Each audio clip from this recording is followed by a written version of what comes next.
আমার সকল শ্রেণীর ছাত্রছাত্রী, সচেতন অভিভাবক এবং সকল ভিউয়ার্সকে জানাই এই ত্রিনেত্র চ্যানেলের পক্ষ থেকে অনেক আন্তরিক শুভেচ্ছা, অভিনন্দন এবং সুস্বাগত। তো প্রতিদিনকার মতো আজও আমরা তোমাদের জন্য নিয়ে চলে এসেছি এই গণিত প্রভাব ষষ্ঠ শ্রেণীর কোষে দেখি 6 এই পর্বে, অর্থাৎ এটি আমাদের তৃতীয় পর্ব তৃতীয়। এই পর্বে আমরা যে সমস্ত অঙ্কগুলি সমাধান করে দেব সেটি হলো পেজ নাম্বার 87 এবং 88। তো প্রতিদিনকার মতো আবারও আমি আমার সকল ভিউয়ার্স এবং স্নেহের ছাত্রছাত্রীদের কাছে আবেদন রাখবো যে তোমরা দেখতে পাচ্ছ যে আমরা তোমাদের এই গণিত প্রভাব যে সমস্ত কোষে দেখি নিজে করো সমস্যাগুলি রয়েছে অঙ্কে, সেগুলি তোমাদের তুলে ধরছি। ঠিক একরকম ভাবে আমরা আগামী দিনেও তোমাদের প্রতিটি অঙ্কই তুলে ধরব, অর্থাৎ প্রতিটি সমাধান তোমরা পেয়ে যাবে। সেই কারণে তোমাদের অবশ্যই এই চ্যানেলটিকে, অর্থাৎ চ্যানেলটিকে ফলো করতে হবে। আর সেই সঙ্গে সঙ্গে তোমাদের অবশ্যই এই ভিডিওগুলিকে লাইক, কমেন্ট এবং শেয়ারের মধ্য দিয়ে ছড়িয়ে দিতে হবে, যাতে করে আরো অন্যান্য বন্ধু বান্ধবদের কাছে এই ভিডিওগুলো পৌঁছাতে পারে এবং তারা আমাদের সঙ্গে, অর্থাৎ আমাদের এই অঙ্কের ক্লাসের সঙ্গে যুক্ত হতে পারে। তো চলো আজ আমরা শুরু করবো আমাদের এই কোষে দেখি 6 অনুশীলন, অর্থাৎ কোষে দেখি 6। প্রথমে বলা রয়েছে কি মনে মনে হিসাব করি। প্রথমে এর তালিকা বলা আছে 10 টাকার 1/2 অংশ কত? 10 টাকা, তাহলে আমরা এইভাবে লিখব 10 টাকা গুণ 1/10। 10 টাকার 1/2, 1/2 আছে, 10 টাকার 1/2 সমান কত? তাহলে 2 5 10 কাটাকাটি করলাম, অর্থাৎ 5 টাকা সমান হবে 5 টাকা। এইভাবে আমরা অঙ্কগুলো করব। তো দেখো তারপরে বিয়ের দাগেতে কি বলেছে? বিয়ের দাগেতে বলেছে যে 25 টাকা 1/5 অংশ কত? তাহলে একই রকম ভাবে আমরা লিখব 25 টাকা গুণ 1/5 অংশ আছে, 5 দিয়ে কাটবো, 5 5 25 সমান সমান লিখব কি না 5 টাকা সমান হবে 5 টাকা, 5 টাকা। ঠিক একই ভাবে আমরা আমাদের এই সি এর দাগের অঙ্কটিও সমাধান করব। সি এর দাগে কি বলা আছে না কত টাকা 1/3 অংশ 4 টাকা। তার মানে এই কত টাকা, অর্থাৎ টাকাটা কিন্তু এখানে দেওয়া নেই। যেমন আগের অঙ্কগুলোতে এই দুটোতে কি ছিল না টাকাটা দেওয়া আছে, এক্ষেত্রে দেওয়া নেই। তাহলে বলা আছে কি না কত টাকার 1/3 অংশ 4 টাকা। তাহলে আমরা এভাবে লিখব যে 4 টাকা ভাজিত দেব কি না 1/3 অংশ, 1/3 অংশ সমান সমান লিখতে পারি আমরা 4 টাকা গুণ 3/1 সমান 4 3 হবে কত না 12 টাকা। তাহলে উত্তর দেওয়া হলো কি না আসলে 12 টাকা এই 1/3 অংশ হয় 4 টাকা। 12 টাকা 1/3 অংশ হয় 4 টাকা। অর্থাৎ আমরা অঙ্কটাকে এইভাবে করতে পারি। আমরা যদি এইভাবে করতাম যে কি বলেছিল না কত টাকার 1/3 অংশ 4 টাকা, তাহলে আমরা যদি অংশটা ধরে নিই, অর্থাৎ ধরে নিই যে 1/3 অংশ সমান সমান হচ্ছে 4 টাকা। তাহলে সমগ্র অংশ সমান কি না 1, তাহলে 1 অংশ সমান সমান কত না 4 ভাজিত 1/3 সমান সমান দিয়ে আমরা লিখতে পারি কত না 4 গুণ 3/1 সমান সমান দিয়ে আমরা লিখব 4 3 12 টাকা, 4 3 12 টাকা। এভাবে আমরা এই অঙ্কের সমাধান করতে পারি। তো চলো এবার আমরা চলে যাবো আমাদের দিয়ের দাগে। দিয়ের দাগে কি বলা আছে না দিয়ের দাগে বলেছে কত মিনিটের 1/6 অংশ 6 মিনিট।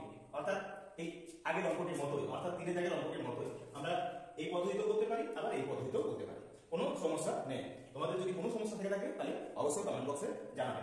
তো দেখো আমরা এবার ডি এর অঙ্কটা সমাধান করছি। কি বলেছে তাহলে না কত মিনিটের 1/6 অংশ 6 মিনিট। তাহলে আমরা যদি এভাবে লিখি যে ডি এর অঙ্কতে লিখব যে 1/6 অংশ সমান আছে 6 মিনিট, মানে অংশ 6 মিনিট।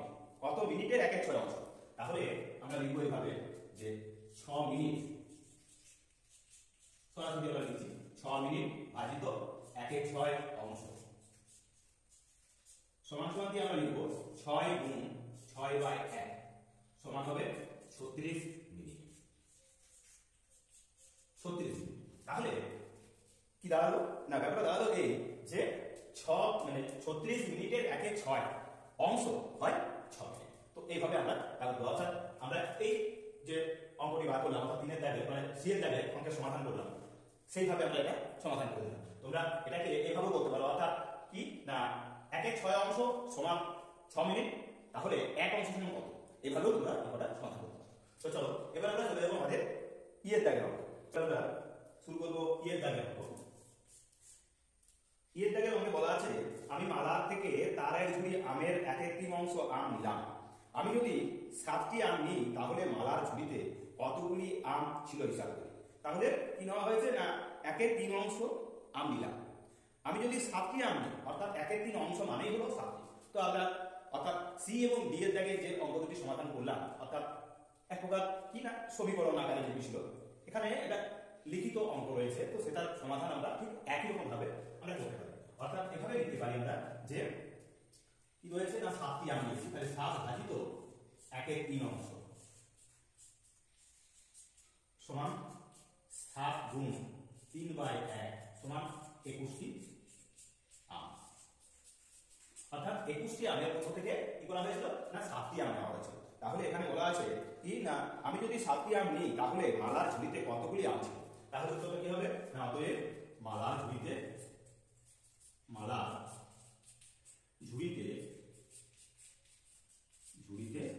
21টি আম ছিল। তো এইভাবে আমরা অঙ্কটি সমাধান করতে পারি। আবার আমরা যদি এভাবেও লিখি যে 1/3 অংশ সমান দিয়ে দিব কি 7টি আম, তাহলে 1 অংশ সমান কত হবে না 7 ভাজিত 1/3 সমান 7 গুণ 3/1 সমান 21টি আম। 21টি আম এভাবেও কিন্তু আমরা সমাধান করতে পারি। অর্থাৎ তোমরা এই সি এর দাগে অঙ্কটি বা সি এর দাগে বা ডি এর দাগে যে অঙ্কগুলি ছিল সেই তিনটি অঙ্ককেই তোমরা কিন্তু এই দুটো পদ্ধতির মধ্যে যে কোনো একটা পদ্ধতিতেই অঙ্কটির সমাধান করতে পারো। তো এরকমই সুন্দর সুন্দর এবং বিভিন্ন পদ্ধতির যে অঙ্কগুলি পাওয়ার জন্য অবশ্যই তোমাদের কিন্তু একটা গুরু দায়িত্ব যে ভিডিওগুলিকে লাইক, কমেন্ট এবং শেয়ারের মধ্য দিয়ে ছড়িয়ে দেওয়া, আর সেই সঙ্গে সঙ্গে অবশ্যই এই গ্রিনের চ্যানেলটিকে সাবস্ক্রাইব করো। তো এখনই এই চ্যানেলটিকে সাবস্ক্রাইব করো, লাইক, কমেন্ট এবং শেয়ারের মধ্য দিয়ে ছড়িয়ে দাও। আর যারা নতুন এই চ্যানেলে আসছো অবশ্যই এটা শেয়ার করো। এখন আমরা চলে যাবো এবার পরের অঙ্ক।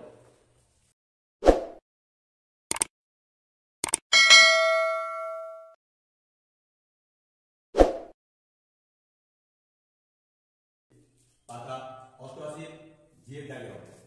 জি এর দাগের অঙ্কে কি বলা আছে? জি এর দাগের অঙ্কে বলা রয়েছে যে আজ বাবা 10 লিটার খাবার জল কাছের টিউবওয়েল থেকে এনেছেন। মা 1/5 অংশ জলে রান্না করলেন। বাকি জলের 1/4 অংশ জল খাওয়ার পরে এখনো কত জল পড়ে আছে হিসাব করি। তাহলে 10 লিটার জল বাবা এনেছিলেন, 10 লিটার, তার 1/5 অংশ মা রান্না করেছেন। কি বলেছে? মা 1/5 অংশ জলে রান্না করলেন। তাহলে 5 2 10 সমান সমান দিয়ে 2 লিটার। এই 2 লিটার জলে মা রান্না করেছেন। তাহলে বাকি আছে কত? বাকি জল সমান 10 বিয়োগ 2 সমান সমান দিয়ে 8 লিটার। 8 লিটার জল এখন বাকি আছে। এবার কি করলেন? বাকি জলের 1/4 অংশ জল খাওয়ার পরে, অর্থাৎ খাওয়া হলো। তাহলে খাওয়া হয়েছে,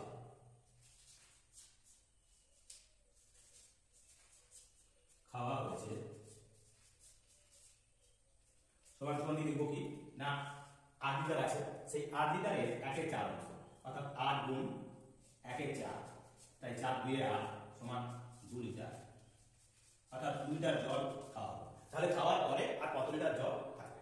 অতএব এখন জল থাকবে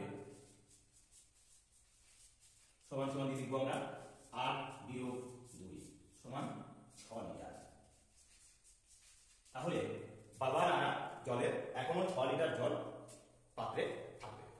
তো এবার আমরা চলে যাব আমাদের 2 এর দাগের মান খুঁজির যে অঙ্কগুলি রয়েছে সেগুলি। চলো, আমাদের এই 3 তো চ্যানেল গর্বের সঙ্গে দাবি রাখে যে ইউটিউব চ্যানেলে যতগুলো চ্যানেল রয়েছে এমন একটা চ্যানেল নেই যেখানে ষষ্ঠ শ্রেণীর জন্য প্রতিটা অঙ্কই ধরে ধরে করে দেওয়া আছে বা সমাধান করে দেওয়া আছে। আমাদের প্লেলিস্টে তোমরা খোঁজ করলে সমস্ত ভিডিওগুলিকে পেয়ে যাবে এবং প্রতিটি অঙ্কই তোমাদের পেয়ে যাবে। তো চলো এবার আমরা এই পর্বে যে আমরা এই অষ্টআশি পাতা মান খুঁজি দুয়ের দাগের অঙ্কগুলি সমাধান করবো। তো দেখো অঙ্কগুলি লিখে নিয়েছি আমরা, এবার সমাধান করবো।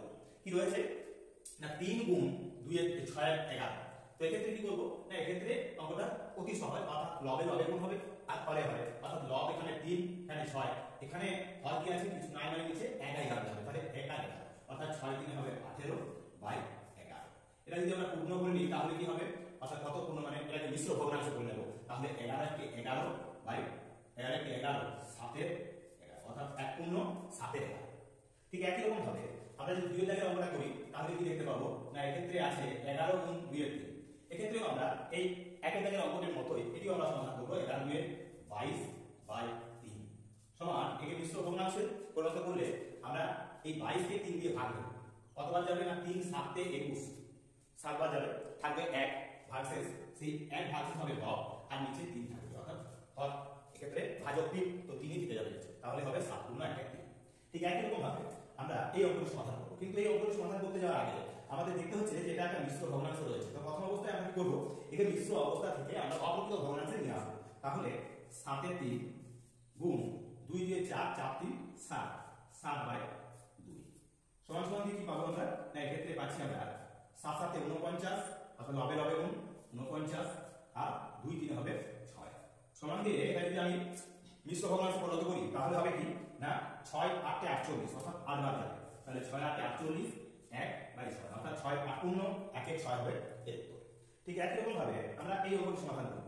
এক্ষেত্রে দেখা যাচ্ছে কি আমরা প্রথমে কাটাকুটি কি করে নেব, কিভাবে করব না এক্ষেত্রে এখানে রয়েছে 6 এখানে রয়েছে 8, অর্থাৎ এটিকে 2 দিয়ে কাটবো, 2 দিয়ে কাটলে হবে 3, একেও 2 দিয়ে কাটতে হবে, তাহলে 2 দিয়ে কাটলে কত হবে না 4, তাহলে 3 এর দিকে গুণ করলে হয় 9, এটা হবে 9 আর এটা হবে 4 4 এ 16। এক্ষেত্রে আর কাটাকুটি আছে না, আবার এটা অপ্রকৃত ভগ্নাংশ নয়, এটা একটা প্রকৃত ভগ্নাংশ, 9 এর 16, উপরে ছোট নিচে বড়, অর্থাৎ এক্ষেত্রে লব ছোট হর বড়, তাই প্রকৃত ভগ্নাংশ। এক্ষেত্রে আর কোনো কিছু করার প্রয়োজন নেই, অপর এখানে হয়ে গেল। ঠিক একই রকম ভাবে আমরা এই অঙ্কটি করব, কি করব কাটাকাটি করব, 7 7 তে 49, 7 এর কে 7 7 7 তে 49, আর এখানে কি করব 3 1 কে 3 3 2 হবে 6। এবার লবে লবে গুণ হরে হরে, লবে লবে গুণ করলে 2 1 কে 2 আর 7 1 কে 7, তাহলে এই অঙ্কটির সমাধান হবে কত না 2 এর 7। এটিও একটি প্রকৃত ভগ্নাংশ। তো চলো এরকমই আরো যে বাকি অঙ্কগুলি রয়েছে সেই অঙ্কগুলি সমাধান করি। দেখো এক্ষেত্রে 6 এর দাগের অঙ্ক এবং 6 এর দাগের অঙ্ক কি বলা রয়েছে না 15 28 গুণ 2 পূর্ণ 1 এর 3। তাহলে আমরা আগেই বললাম যে যদি এরকম মিশ্র ভগ্নাংশ থাকে তাহলে সেটাকে প্রথমে আমরা অপ্রকৃত ভগ্নাংশ করব। তো এক্ষেত্রে কি হচ্ছে তাহলে 3 দিয়ে 6 এর 7, অর্থাৎ এটা লিখবো আমরা প্রথমে 15/28 গুণ 7 এর 3।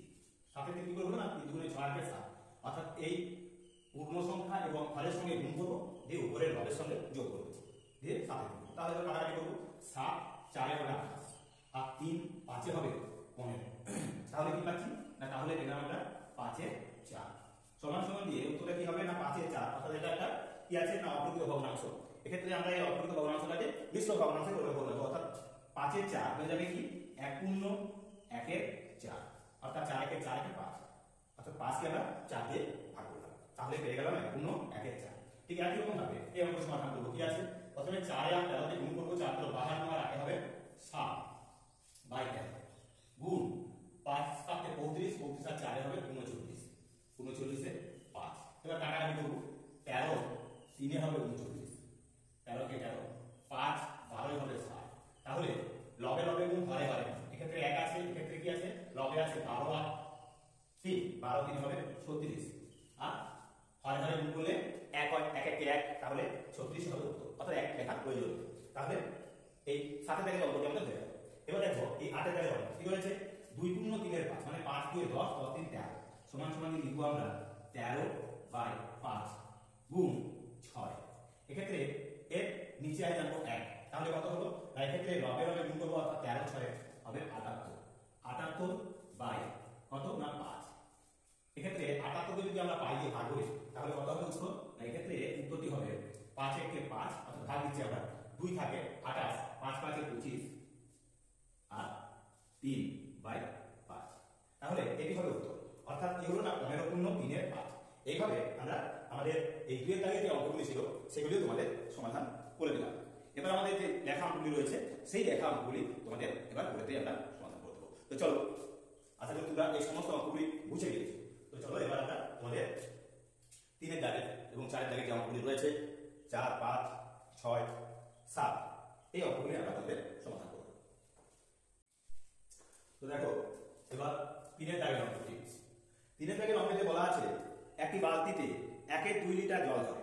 এইরকম 7টি বালতিতে কত লিটার জল ধরবে হিসাব করে। তাহলে এক বালতিতে যদি 1/2 লিটার অর্থাৎ হাফ লিটার জল ধরে, তাহলে 7টি বালতিতে কত জল ধরবে না তার 7 গুণ। তাহলে 1/2 লিটার গুণ 7 সমান কত হবে না 7/2 লিটার সমান সমান আমরা লিখতে পারি কত 2 3 6 3 পূর্ণ 1/2 লিটার। তাহলে কি না 7 বালতিতে মোট 3 পূর্ণ 1/2 লিটার জল ধরবে। তো এটি গেল আমাদের 3 এর দাগের অঙ্ক। 4 এর দাগের অঙ্কে কি বলা রয়েছে না 4 এর দাগের অঙ্কে বলা আছে অখিল বাবু অবসর গ্রহণের পর তার সম্পত্তির 1/4 অংশ পাড়ার লাইব্রেরিতে দান করেন। বাকি সম্পত্তির 1/6 অংশ স্ত্রীকে দেন। বাকি অংশ 2 ছেলের মধ্যে সমান ভাগে ভাগ করে দেন। হিসাব করে দেখি অখিল বাবু স্ত্রীকে ও 2 ছেলের প্রত্যেককে কত অংশ সম্পত্তি দিলেন। তাহলে অখিল বাবু অবসর গ্রহণের পর তার সম্পত্তির 1/4 অংশ লাইব্রেরিতে দান করেন। তাহলে প্রথমে আমাদের ধরে নিতে হবে যে অখিল বাবু সম্পত্তিটা কত না ধরি অখিল বাবুর সম্পত্তি সমান 1 অংশ। তাহলে ধরি অখিল বাবুর সম্পত্তি সমান 1 অংশ। সেই 1 অংশ সম্পত্তি কি করেছেন না 1/4 অংশ পাড়ার লাইব্রেরিতে দান করেন। বাকি সম্পত্তি বলেছে যে 1/6 অংশ স্ত্রীকে দেন বাকি সম্পত্তি। তাহলে প্রথমে 1/4 অংশ কি হলো না গ্রামের লাইব্রেরিতে দান করেন। তাহলে লাইব্রেরিতে দান করার পর থাকে দান করার পর কত থাকবে না 1 বিয়োগ 1/4 অংশ। যেহেতু তিনি 1/4 অংশ লাইব্রেরিতে দান করেছিলেন তাহলে কি লিখবো না সমান সমান কি লিখবো আমরা 4/4 থেকে 1 বিয়োগ অর্থাৎ 3/4 অংশ। 3/4 অংশ তিনি তার আছে। এবারে 3/4 অংশ থেকে তিনি কি করলেন না 3/4 অংশে বাকি সম্পত্তি বলেছে 1/6 অংশ স্ত্রীকে দেন। তাহলে স্ত্রীকে দিয়েছেন অতএব স্ত্রীকে দেন সমান সমান দিয়ে কি না বাকি সম্পত্তি অর্থাৎ 3/4 অংশে 1/6 অংশ। তাহলে কি হবে না 3 2 6 সমান সমান কি লিখবো আমরা কত 1/8 অংশ। তাহলে 1/8 অংশ তিনি স্ত্রীকে দিয়ে দিয়েছেন। বাকি যে সম্পত্তিটা রইল কি বলেছেন এবারে বলেছে বাকি অংশ 2 ছেলের মধ্যে সমান ভাগে ভাগ করে দেবে। তাহলে বাকি অংশ কত না বাকি সম্পত্তি এক্ষেত্রে আমরা যদি দেখি এরকম যে বাকি সম্পত্তি সমান সমান কি হবে তাহলে না ছিল আমার কত সম্পত্তি প্রথমে যে অখিল বাবু যে সম্পত্তি সেই সম্পত্তি থেকে যখন আমরা লাইব্রেরিতে তিনি দান করলেন তখন ছিল 3/4 অংশ। 3/4 অংশের থেকে তিনি বললেন 1/8 অংশ দিয়ে দিয়েছেন। তাহলে এই 3/8 অংশ 3/4 অংশ থেকে তিনি 1/8 অংশ স্ত্রীকে দিয়ে দিয়েছেন। বাকি অংশ থাকছে কত বাকি সমান এক্ষেত্রে 8 বসানো হবে 4 2 8 অর্থাৎ 6 বিয়োগ 8 1 8 অর্থাৎ 5/8 অংশ। 5/8 অংশ বাকি সম্পত্তি। এই বাকি সম্পত্তি অর্থাৎ 5/8 অংশ তিনি কি বলছেন না তিনি তার ছেলে মেয়েদের মধ্যে সমান ভাগে ভাগ করে অর্থাৎ 2 ছেলের মধ্যে সমান ভাগে ভাগ করে দিয়েছেন। তাহলে কি হবে না এক্ষেত্রে লিখবো আমরা যে প্রত্যেক ছেলে পাবে সমান দিয়ে লিখবো কি না এই 5/8 ভাজিত 2 সমান সমান দিয়ে আমরা লিখতে পারি কত না 5/8 গুণ 1/2 সমান হবে 5/16 অংশ। অর্থাৎ 5/16 অংশ করে তার 2 ছেলে পাবে। এইভাবে আমরা অঙ্কটা লিখে সমাধান করতে পারি। আবার আমরা 5 এর দাগের অঙ্ক সমাধান করব। 5 এর দাগের অঙ্কে কি বলা রয়েছে 150 টাকা 1/2 অংশ থেকে কত টাকা নিলে 30 টাকা করে থাকবে। তাহলে 150 টাকার 1/2 অংশ সমান কত টাকা সেটা দেখব আমরা প্রথমে না 150 টাকা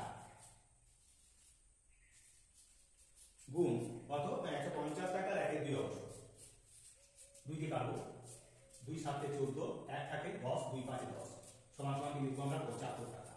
তাহলে 150 টাকার 1/2 অংশ সমান কত টাকা? না 75 টাকা। কি বলা আছে না, তাহলে 75 টাকা থেকে কত টাকা নিলে 30 টাকা করে থাকবে। তাহলে কত টাকা নিলে 30 টাকা করে থাকবে? না সেক্ষেত্রে লিখব 75 বিয়োগ 30, তাহলে আছে কত? 45। তাহলে লিখব কি না 45 উত্তর পাবো। তাহলে এখানে লিখব অতএব 45 টাকা নিলে 30 টাকা পড়ে থাকবে। কিসের থেকে? অর্থাৎ এই 150 টাকা 1/2 অংশের থেকে যদি 45 টাকা আমরা নিয়ে নিই তাহলে কোথা হবে কত? না 30 টাকা।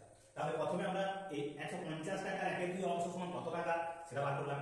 সেই অংশটা থেকে আমরা কি করব? 30 কে বাদ দিলাম। তাহলে 30 কে যদি বাদ দিই তাহলে কত থাকে? 45 টাকা। তাহলে 45 টাকা নিলে 30 টাকা করে থাকতো। অর্থাৎ 75 টাকা যদি আমরা 30 টাকা নিই তাহলে 45 টাকা করে থাকে। তো এইভাবে আমরা আমাদের 5 দাগের অঙ্কটি সমাধান করে দিলাম। এবার আমরা চলে যাব আমাদের 6 দাগের অঙ্কে। তো চলো এবার 6 দাগের অঙ্ক।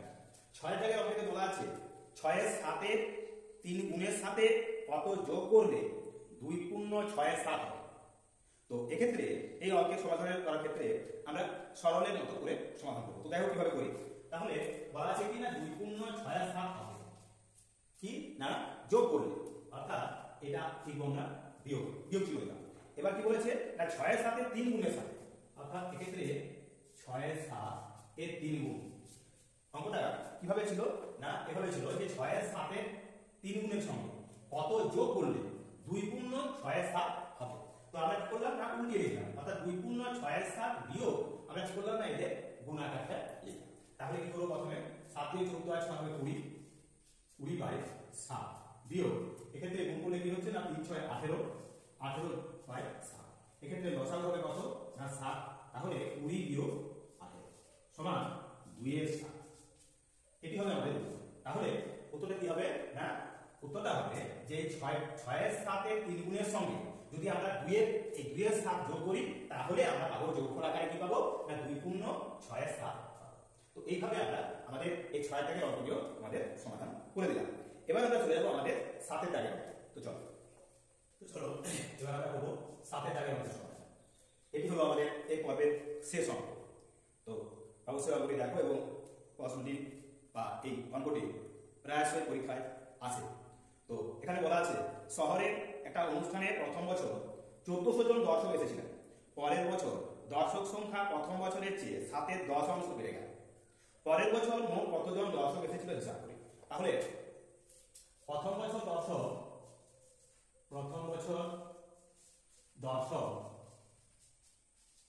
সংখ্যা সমান 1400 জন। পরের বছর দর্শক বেড়েছে কত না পরের বছর দর্শক বেড়েছে সমান কি বলা আছে না প্রথম বছরের চেয়ে 7 এর 10 অংশ বেড়েছে। তাহলে পরের বছর দর্শক বেড়েছে, বেড়ে যাওয়ার সংখ্যা হবে 1400 গুণ 7 এর 10 অংশ। 7 এর 10 অংশ বেড়েছে তার মানে কত হবে? তাহলে 10 এর 10 এই 0 0 কেটে দিলাম। তাহলে কত হবে? 7 14 98, অর্থাৎ 980 জন। এই 980 জন কি হলো তার দর্শকটা বেড়ে গেল। তাহলে পরের বছরে অর্থাৎ এবছর মানে প্রথম বছরের পরের বছর যেটা সেই বছরে কি চাওয়া হয়েছে এখানে পরের বছর মোট কতজন দর্শক এসেছিল। তাহলে কি অতএব পরের বছর দর্শক এসেছিল সমান 1400 যোগ 980 সমান দিয়ে আমরা লিখতে পারি কত না 8 0 9 4 13 2380 জন। তাহলে এইভাবে আমরা আমাদের এই 7 দাগের অঙ্কটিও সমাধান করে দিলাম। এটি হবে কত না 2380 জন। অর্থাৎ প্রথম বছর ছিল 1400 জন, 1400 জন থেকে আমরা তার সাথে 10 অংশ বেড়েছে, তার মানে কতজন বেড়েছে অর্থাৎ 980 জন। সেই সংখ্যাটা বার করলাম। এখন সেই সংখ্যাটা আমরা প্রথম বছরের সঙ্গে যোগ করে দিলাম। তাহলে আমরা পেয়ে গেলাম কত না আমাদের পরের বছরের যে দর্শক সংখ্যাটা। তো এইভাবে আমরা আমাদের এই পর্বটি এখানে শেষ করব। তো তার আগে আবারও সকলকে স্মরণ করে দিতে চাই যে এই একমাত্র চ্যানেল, যে চ্যানেলের মধ্য দিয়ে তোমরা কিন্তু সমস্ত অঙ্কগুলি অর্থাৎ তোমাদের অঙ্কের সমস্ত সমাধানগুলি কিন্তু করে দেওয়া হয়। তাই প্রতিটি অঙ্ক এবং প্রতিটি ভিডিও তোমরা গুরুত্ব সহকারে দেখো, লক্ষ্য রাখো এবং অবশ্যই এই ভিডিওগুলির যে অঙ্কগুলি আমরা সমাধান করে দিচ্ছি সেগুলি লাইক, কমেন্ট এবং শেয়ারের মধ্য দিয়ে তোমরা ছড়িয়ে দাও।